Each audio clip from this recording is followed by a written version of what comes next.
Hello friends, welcome to my channel. आज हम पढ़ेंगे ऑस्टियोपोरोसिस के बारे में। ऑस्टियोपोरोसिस इस डिसीज़ के नाम से ही इसका मतलब है जब हमारे हड्डियों में पोर्स का फॉर्मेशन होने लगता है तो यह ऑस्टियोपोरोसिस डिसीज़ लीड करता है। यहाँ आप देख सकते हैं जो हेल्दी बोन है उसमें पोर्स का फॉर्मेशन नहीं है, और जो ऑस्टियोपोरोसिस का कंडीशन है उसमें किस तरह से बोन में पोर्स का फॉर्मेशन होने लग रहा है। ओके, अब हम देख सकते हैं ऑस्टियोपोरोसिस को किस तरह से डिफाइन कर सकते हैं। Osteoporosis is defined as the loss of bone mass or bone mineral density characterized by high reduction, fracture, back, neck pain and stoop to posture। इसका मतलब जो हमारे बोन्स होते हैं उसमें मास और मिनरल्स का बहुत ज़्यादा नुकसान होने लगता है, और जिस वजह से हाइट रिडक्शन मतलब हमारी हाइट रुक जाती है, फ्रैक्चर हमें ईजी कहीं पे भी चोट लग जाता है और ये रिकवर नहीं हो पाता है, बैक नेक में बहुत ज़्यादा पेन होता है और हम कोई भी वर्क को करने में अनेबल हो जाते हैं। Osteoporosis affected mostly the bone of the spine, hip, lumbar and femur. जो ऑस्टियोपोरोसिस डिसीज़ होते हैं वे ज़्यादातर अफेक्ट करते हैं हमारे स्पाइन को, हिप को, लंबर को और फीमर्स बोन को। अब हम देखते हैं ऑस्टियोपोरोसिस के टाइप्स। तो सबसे पहला है प्राइमरी ऑस्टियोपोरोसिस। ये कॉमन टाइप के होते हैं और ये ज़्यादातर डेवलप होते हैं 50 to 70 ईयर्स एज के पीपल्स को। और सेकंड है सेकेंडरी ऑस्टियोपोरोसिस। ये मेनली कॉज होते हैं हाइपर पैराथायरोडिज्म या हाइपरथायरोडिज्म, ल्यूकेमिया और सम मेडिकेशंस के कंडीशन में जब हम हाई लेवल में मेडिकेशन इंटेक करते हैं, जिस वजह से ऑस्टियोपोरोसिस होने के चांसेस होते हैं। थर्ड हम देखेंगे osteogenesis imperfect caused by defective genes. हमारे जो बॉडी में जीन्स होते हैं वे अगर डिफेक्टिव हैं जिस वजह से ऑस्टियोपोरोसिस लीड हो सकता है। आइडियोपैथी जीवेनाइल ऑस्टियोपोरोसिस, ये ज़्यादातर चिल्ड्रन में कॉज होता है, 8 to 14 एज के चिल्ड्रन में। ये थे ऑस्टियोपोरोसिस के टाइप्स। अब हम देखते हैं ऑस्टियोपोरोसिस के क्या क्या कॉजेज हैं। सबसे पहला है लो कैल्शियम डाइट। अगर हम बहुत कम कैल्शियम डाइट इंटेक कर रहे हैं इस वजह से भी हमें ऑस्टियोपोरोसिस होने के चांसेस होते हैं। लैक ऑफ फिजिकल एक्टिविटी, अगर हम कोई भी फिज़िकल एक्टिविटी बहुत ही कम करते हैं, दिन भर सोते रहते हैं, जिस वजह से हमें ऑस्टियोपोरोसिस होने के चांसेस होते हैं। थर्ड हम देखेंगे फैमिली हिस्ट्री। अगर हमारे फैमिलीज़ में या हमारे पेरेंट्स को किसी को ऑस्टियोपोरोसिस डिसीज़ है तो इस वजह से उनके चिल्ड्रंस को भी होने के चांसेस होते हैं। फोर्थ हम देखेंगे gender. Women are simply more likely develop osteoporosis. जो वुमेन्स होती हैं उनमें सबसे ज़्यादा ऑस्टियोपोरोसिस का कंडीशन लीड होता है। इथेंसिटी, जो वाइट एंड एशियन पीपल होते हैं, जो वाइट पीपल होते हैं उनको ऑस्टियोपोरोसिस होने के चांसेस होते हैं। अब हम देखते हैं ऑस्टियोपोरोसिस के क्या क्या रिस्क फैक्टर हैं। तो सबसे पहला अल्कोहल यूज़। अगर यदि हम बहुत ज़्यादा अल्कोहली हैं और बहुत ज़्यादा अल्कोहल यूज़ कर रहे हैं तो ऑस्टियोपोरोसिस डिसीज़ कॉज हो सकता है। सेकेंड है कॉर्टिकोस्टेरॉइड। अगर हम बहुत ज़्यादा कॉर्टिकोस्टेरॉइड ड्रग यूज़ करते हैं तो। थर्ड हम देखेंगे लो कैल्शियम। अगर हमारे बॉडी में लो कैल्शियम है तो भी हमें ऑस्टियोपोरोसिस होने के चांसेस हैं। एस्ट्रोजन लो, अगर हमारे बॉडी में एस्ट्रोजन हार्मोन्स का प्रोडक्शन बहुत ही कम हो रहा है, इस वजह से भी ऑस्टियोपोरोसिस डिसीज़ लीड होता है। स्मोकिंग, अगर हम स्मोक कर रहे हैं जिस वजह से भी, और सेडिनेटरी लाइफस्टाइल, इस वजह से भी ऑस्टियोपोरोसिस होने के चांसेस होते हैं।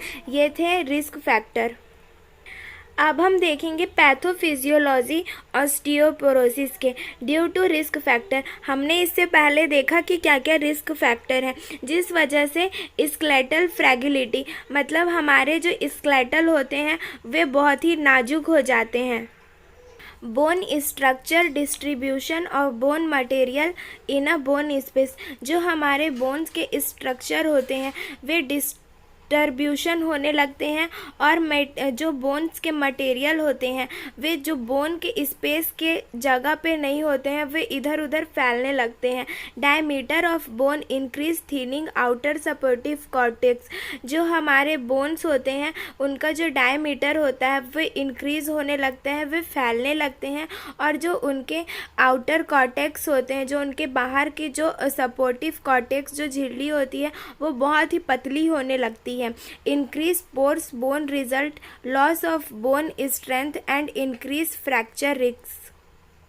जब हमारे बोन का डायमीटर इंक्रीज़ होगा तो उसमें जो पोर्स होते हैं वे बहुत ही ज़्यादा डेवलप होने लगते हैं, फैलने लगते हैं, जिस वजह से जो बोन्स का स्ट्रेंथ होता है वो बहुत ही वीक होने लगता है और इंक्रीज्ड फ्रैक्चर रिस्क, और जो फ्रैक्चर रिस्क को बढ़ावा देते हैं। अगर हमें कहीं भी चोट लग सकती है या फ्रैक्चर होता है तो इस वजह से हमारे बोन बहुत ही ज़्यादा डैमेज हो जाएंगे और ऑस्टियोपोरोसिस डिसीज़ लीड होगा। जैसा कि मैंने बताया, fall significantly increase the risk of fracture specially when skeletal fragility exist. मतलब जब हमारे बोन में बहुत ही ज़्यादा नाजुकता हो जाएगी तो यह ऑस्टियोपोरोसिस हो जाएगा और result of loss of bone mass, और जो हमारे बोन मास वो बहुत ही ज़्यादा लॉस होने लगेंगे। That all reason lead to osteoporosis, और ये जितने भी रीज़न्स हैं वो ऑस्टियोपोरोसिस डिसीज़ को लीड करेंगे। अब हम देखते हैं ऑस्टियोपोरोसिस के क्या क्या क्लिनिकल फीचर्स हैं। सबसे पहला है फ्रैक्चर्स। हमारे हिप, वर्टिबल और रिस्ट में फ्रैक्चर आ जाएंगे, change in the body shape, और हमें काइपोसिस का कंडीशन लीड होगा। जो हमारे बैक स्पाइनल कॉर्ड है वे डाउन होने लगेंगे। हाइट लॉस, हमारा हाइट लॉस होने जाएगा, हम धीरे धीरे बैंड होते जाएंगे। प्रोट्रूडिंग एब्डोमेन, और जो हमारे एब्डोमेन है उनमें स्वेलिंग आ जाएगी। डिक्रीज पल्मोनरी कैपेसिटी, मतलब हमें ब्रीथिंग डिफ़िकल्टी होने लगेगी। रिफ्लेक्स एजियोफेजाइटिस, जिस वजह से हमें गैस्ट्रिक प्रॉब्लम लीड होगा। अब हम देखेंगे डायग्नोस्टिक इवॉल्वेशन। हम क्या क्या डायग्नोस्टिक टेस्ट कर सकते हैं जिसके थ्रू पता लगाया जा सकता है ऑस्टियोपोरोसिस डिसीज़ के बारे में। सबसे पहले हम देखेंगे एक्सरे एग्ज़ामिनेशन। यहाँ आप देख सकते हैं एक्सरे एग्ज़ामिनेशन में किस तरह से पता चल जा रहा है कि ऑस्टियोपोरोसिस हो चुका है और यहाँ काइपोसिस का भी कंडीशन लीड हो चुका है। हम सीटी स्कैन कर सकते हैं, इसमें हाई लेवल में रेडिएशन के थ्रू पता लगाया जा सकता है। थर्ड, हम अल्ट्रासाउंड सुन सकते हैं हमारे बोन्स का। यहाँ आप देख सकते हैं इस मशीन के थ्रू हम अल्ट्रासाउंड चेक करते हैं हमारे बोन्स का। हम ब्लड एनालिसिस करते हैं जिसमें हम ब्लड में जो कैल्शियम का अमाउंट है वो पता लगाते हैं। हम यूरिन एनालिसिस करते हैं, जो हमारे 24 आवर्स के यूरिन कलेक्शन रहते हैं उन्हें हम सैंपल के रूप में लेते हैं और उनमें हम जो कैल्शियम का जो भी लीकेज है वो चेक करते हैं। हमारे किडनी में जो भी लीकेज होता है वो देखते हैं और इसके थ्रू हम पता लगा सकते हैं ऑस्टियोपोरोसिस डिसीज़ है कि नहीं। अब हम ऑस्टियोपोरोसिस डिसीज़ को ट्रीट करने के लिए क्या क्या मैनेजमेंट कर सकते हैं, तो सबसे पहला हम देखेंगे मेडिकेशन। हमें जो पेशेंट होते हैं उनको कैल्शियम और विटामिन डी सप्लीमेंट्स प्रोवाइड करना है, जिसमें है फोसामैक्स, एसीटोनेलोएक्सीफिन। अब हम पेशेंट को राइट डाइट प्रोवाइड करते हैं, vitamin and calcium rich diet provide करेंगे और 3 glass of milk, cheese, leaf vegetable, और हमें उन्हें ग्रीन और जो पत्तेदार सब्जियां होती हैं वे प्रोवाइड करना है, मिल्क देना है और चीज़ी डाइट देना है। एक्सरसाइज, उन्हें हम वेट बर्निंग एक्सरसाइज करवाना है जिससे उनका वेट बर्न हो, वो like a walking stimulate bone building, जिस वजह से हमारा जो बोन का बिल्डअप है वो स्टिमुलेट हो जाएगा। इस वजह से हम ऑस्टियोपोरोसिस के डिसीज़ को ट्रीट कर सकते हैं।